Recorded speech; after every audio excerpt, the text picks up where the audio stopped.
Hi all, welcome back to my channel Science Scribbling Diaries. இந்த வீடியோவில் எப்படி ரொம்ப ஈஸியாக ஹெல்த்தியாக அண்ட் சிம்பிளாக வாழை இலை ஹல்வா செய்யலாம் அப்படின்னு பார்க்கலாம். வீட்டுக்கு சடனாக கெஸ்ட் வந்துட்டாங்க, நம்மக்கிட்ட எதுவுமே இல்லை அப்படின்ற டைமில் இந்த ஸ்வீட் கண்டிப்பாக வந்து உங்களுக்கு ஹெல்ப் பண்ணும்.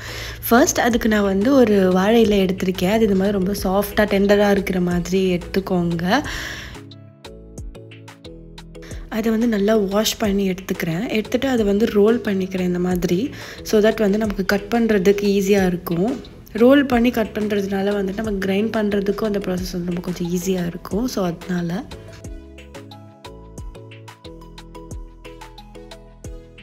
இப்போது இந்த கட் பண்ண பீசஸ் பார்த்திங்கன்னா அகெயின் நான் லைட்டாக வாட்டரில் ரின்ஸ் பண்ணி எடுத்துக்கிறேன்.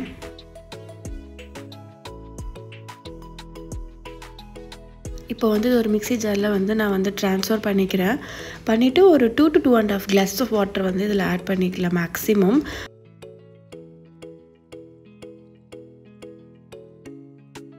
ஸோ இப்போ நல்லா கிரைண்ட் பண்ணி எடுத்தாச்சு.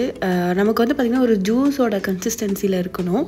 ஆனால் அதோட ரெசிடியூ நல்லா ஒரு கிளாத் வச்சு நம்ம ஃபில்டர் பண்ணி எடுத்துக்கலாம். அது நல்லா ப்ரெஸ் பண்ணி அதில் இருக்க ஜூஸை கம்ப்ளீட்டாக எடுத்துடலாம்.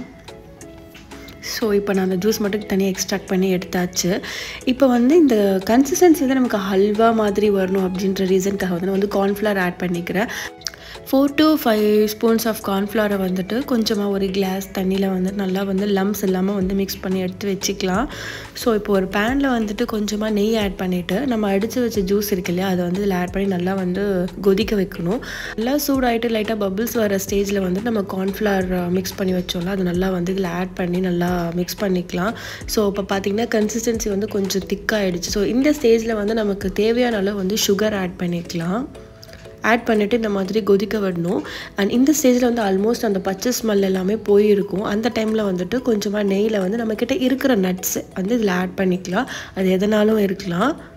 நல்லா ஃப்ரை பண்ணிவிட்டு இதையும் அந்த ஹல்வாவில் நம்ம ஆட் பண்ணி நல்லா மிக்ஸ் பண்ணிக்கலாம்.